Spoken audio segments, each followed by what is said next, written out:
Ulysses S. Grant, quien fue el jefe de las fuerzas de la Unión durante la Guerra Civil norteamericana y que luego fue el presidente de los Estados Unidos, recibió un apodo durante su carrera militar por sus iniciales US en inglés, Unconditional Surrender, rendición incondicional, porque cuando vencía al enemigo, él no permitía una paz negociada que implicara acceder a ciertas condiciones. Y así tenemos este concepto de lo que es incondicional y que en el acróstico TULIP es la U para elección incondicional en inglés. Ese es otro de esos términos que considero que puede ser un poco confuso y prefiero simplemente usar el término elección soberana. Pero esto desbarataría las siglas TULIP en inglés y no solo sería RULIP, sino que ahora sería RULSUP, y eso no rima en inglés. ¿De qué estamos hablando cuando utilizamos el término elección incondicional? Esto no quiere decir que Dios va a salvar a la gente sin importar que vengan o no vengan a la fe. Hay condiciones que Dios decreta para la salvación, siendo una de ellas poner nuestra confianza personal en Cristo. Pero esa es una condición para la justificación y la doctrina de la elección es otra cosa. Está relacionada a la doctrina de la justificación, pero cuando hablamos de la elección incondicional, estamos hablando en un margen muy estrecho de la doctrina de la elección misma. La pregunta a este punto se convierte entonces en ¿sobre qué base Dios escoge o elige salvar a ciertas personas? ¿Es en base a alguna reacción prevista, respuesta o actividad de los elegidos?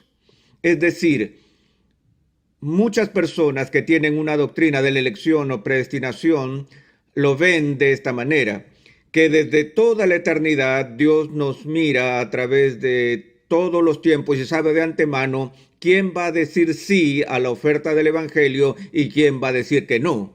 Y en base a este conocimiento previo, aquellos quienes Él sabe que cumplirán con la condición para la salvación, es decir, de expresar la fe o creer en Cristo, sabiendo que hay quienes cumplirán con esa condición, es en base a eso que luego los elige para salvarlos. Así que elección condicional significa que la gracia electiva de Dios es distribuida por Dios en base a alguna condición previa que los seres humanos ejercen por sí mismos. Mientras que en la idea reformada se llama elección incondicional, es decir, que no hay una acción previa o condición cumplida por nosotros que induzca a Dios para decidirse a salvarnos, sino que la elección se basa en la decisión soberana de Dios para salvar a quien Él se complace en salvar. Ahora, nos dirigimos a la carta de Pablo a los Romanos en el capítulo 9, donde encontramos una discusión de este difícil concepto. En Romanos 9, a partir del verso 10, leemos esto. Y no solo esto, sino también cuando Rebeca concibió de uno, de Isaac nuestro padre, pues no habían aún nacido, ni habían hecho aún ni bien ni mal, para que el propósito de Dios, conforme a la elección, permaneciese no por las obras, sino por el que llama. Se le dijo, el mayor servirá al menor, como está escrito, a Jacob amé, mas a Esaú aborrecí. Aquí, en el capítulo 9, el apóstol Pablo está dando su exposición sobre la doctrina de la elección. Él había tratado esto extensamente en el capítulo 8 y ahora está ilustrando su enseñanza acerca de la doctrina de la elección, regresando al pasado del pueblo judío y mirando en las circunstancias que rodearon el nacimiento de los gemelos, Jacob y Esaú. En el mundo antiguo era costumbre que el hijo que nace primero recibiría la herencia o la bendición patriarcal. Pero en el caso de estos gemelos, Dios invierte el proceso y da la bendición no al mayor, sino al menor. Y el punto que el apóstol explica aquí es que esta decisión no es en base a algo que hubieran hecho o de algo que ellos harían.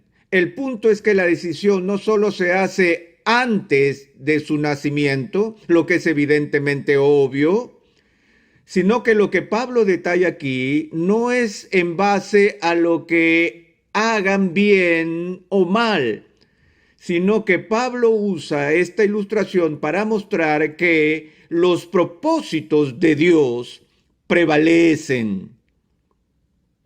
De modo que esto no depende de nosotros, sino que solo se basa en la decisión soberana de la gracia de Dios.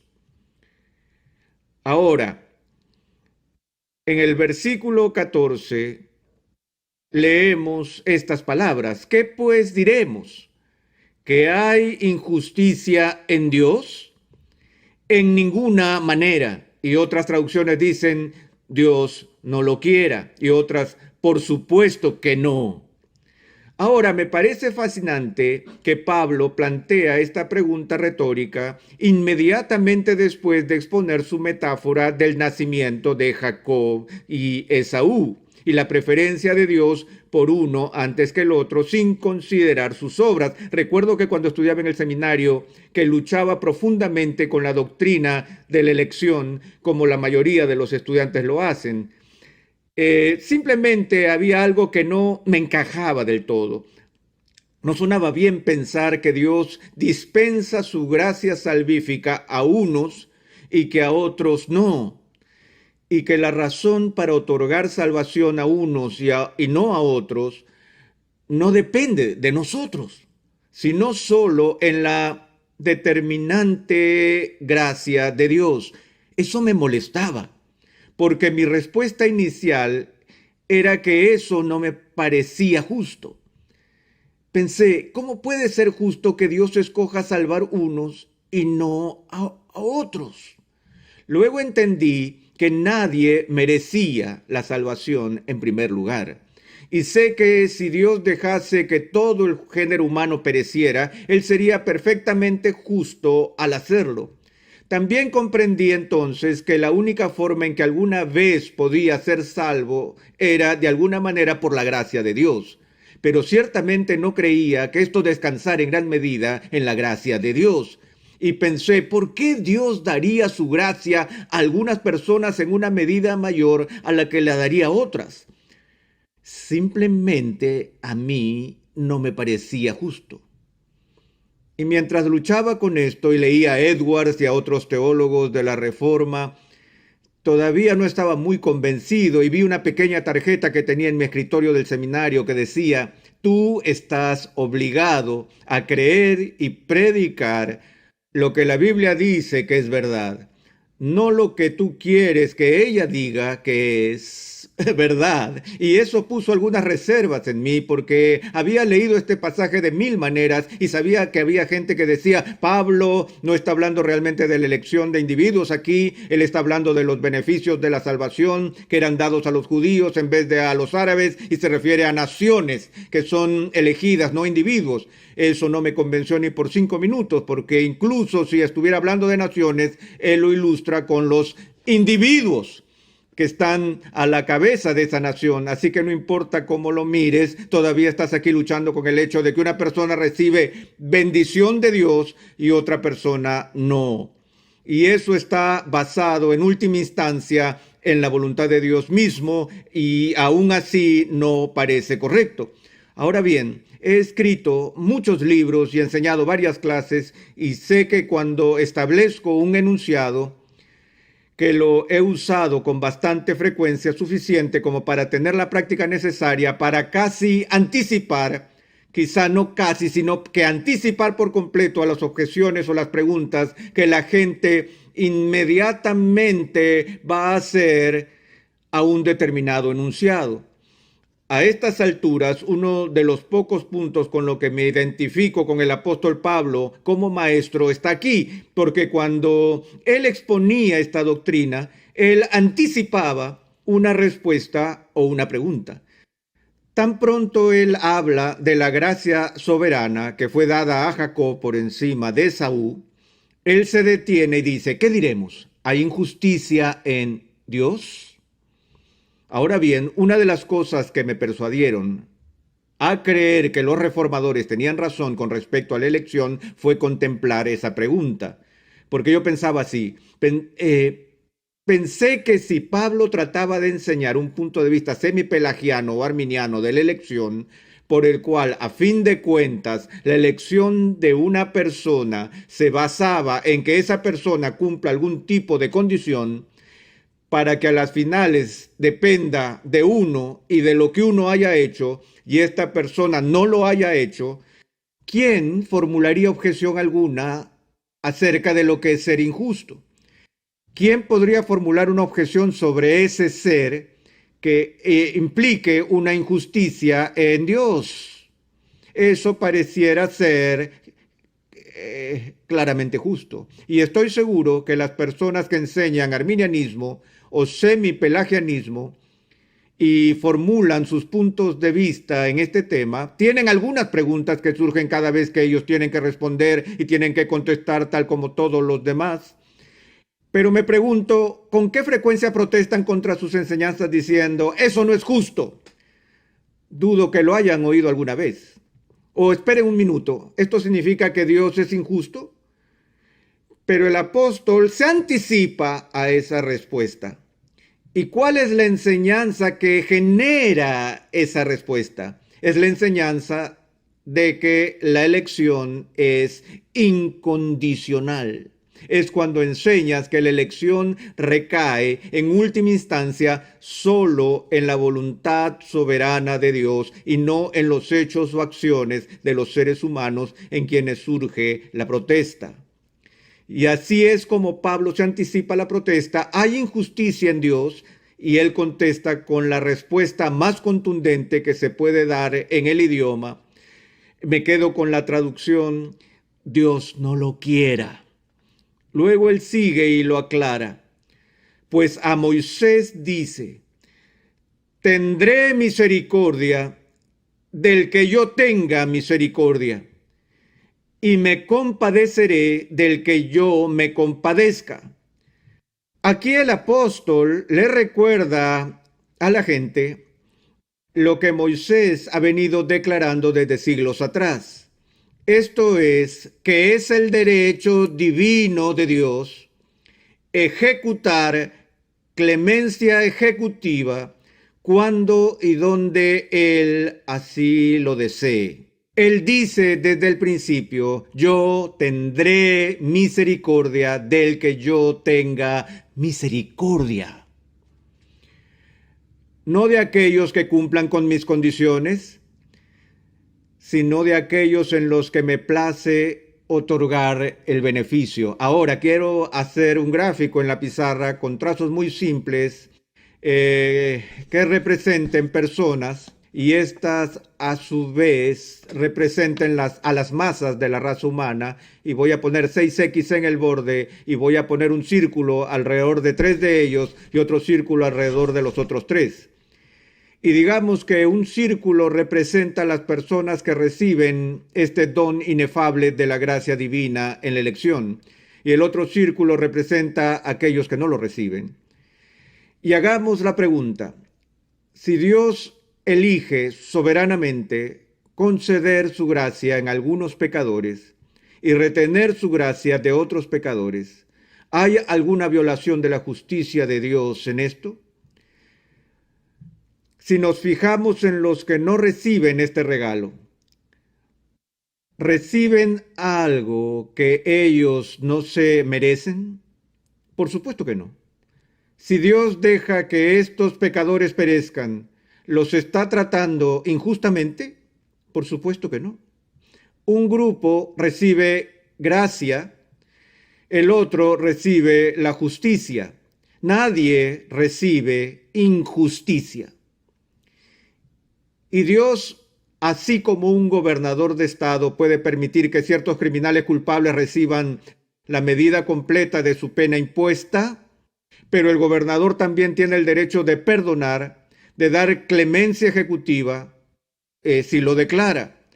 Así que la persona que recibe el indulto recibe misericordia. Los otros, y si el gobernador reduce la condena de una persona, ¿significa que está obligado a hacerlo con los demás? ¿Bajo qué regla de justicia? ¿Bajo qué regla debería ser así? Bajo ninguna. Pablo estaba diciendo que no había injusticia en esto, porque Esaú no merecía la bendición en primer lugar y no recibe la bendición. Dios no ha sido injusto con Esaú. Bueno, Jacob no merecía la bendición tampoco y él sí recibe la bendición. Jacob recibe la bendición, Esaú recibe la justicia. Y luego en ningún momento se ha cometido una injusticia. ¿Pero a qué se debe? ¿Cuál es el propósito de esto? Bueno, Pablo luego en el versículo 16, y este es un versículo muy importante en Romanos 9, empieza con esta palabra, así que. Es más o menos como la frase por lo tanto. Él está llegando a una conclusión. Y dice, así que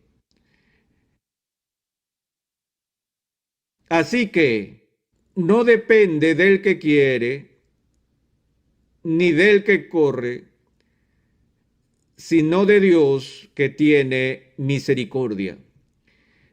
Porque la Escritura dice a Faraón, para esto mismo te he levantado, para mostrar en ti mi poder y para que mi nombre sea anunciado en toda la tierra, de manera que de quien quiere tiene misericordia y al que quiere endurecer, endurece.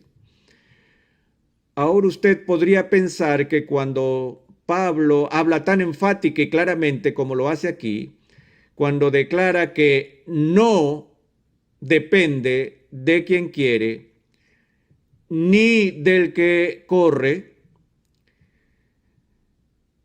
se podría pensar que eso finaliza todos los debates y todas las discusiones y todas las teorías y todas las doctrinas que al final del camino hacen que la elección sea condicional a aquel que quiere. Pero Pablo aniquila la voluntad humana como base para la elección soberana de Dios. La única base que puedo encontrar, según las Escrituras, es que sí, la salvación se basa en la voluntad y sí se basa en la libre elección. Ahora estoy confundiendo a todo el mundo. Pero se basa en la voluntad y la libre elección de un Dios soberano que elige, Pablo enseña en otro libro de la Biblia, según el puro afecto de su voluntad. Ahora, si usted me pregunta por qué estoy en la fe y soy parte del reino de Dios y mis amigos no, solo puedo decirles que no lo sé, pero lo que sí sé es que no se trata de algo que hice para merecerlo. No es una condición que logré en mi carne. La única respuesta que puedo dar es que fue por la gracia de Dios. Y me pueden preguntar por qué me da esa gracia a mí y no a otra persona. Y si empiezo a dar una respuesta que sugiera que fue porque Dios percibió algo bueno en mí, entonces ya no estaría hablando de gracia. Estaría hablando de alguna cosa buena que hice y que fue la base para que Dios me eligiera. Pero yo no tengo nada como eso para ofrecer. Si hay algo que la Biblia enseña una y otra vez, es que la salvación es del Señor. Y esto sí está en el corazón de la teología reformada. No porque estemos interesados en asuntos abstractos de la predestinación soberana y que solo disfrutamos del placer intelectual que la especulación sobre esta doctrina produce, sino más bien el punto central en esta teología, como lo fue en la T de la depravación total, volviendo a Agustín, es en la gracia, la que afirma que se quite todo mérito de mí, toda dependencia de mi justicia para mi salvación, y pone el foco en donde pertenece, en la misericordia inefable y la gracia de Dios, quien tiene el derecho eterno y soberano a tener misericordia de quien tenga misericordia. Por lo que no es del que quiere, sino de la voluntad divina, no del que corre, sino de Dios. Allí es donde se encuentra el peso en la doctrina reformada de la elección.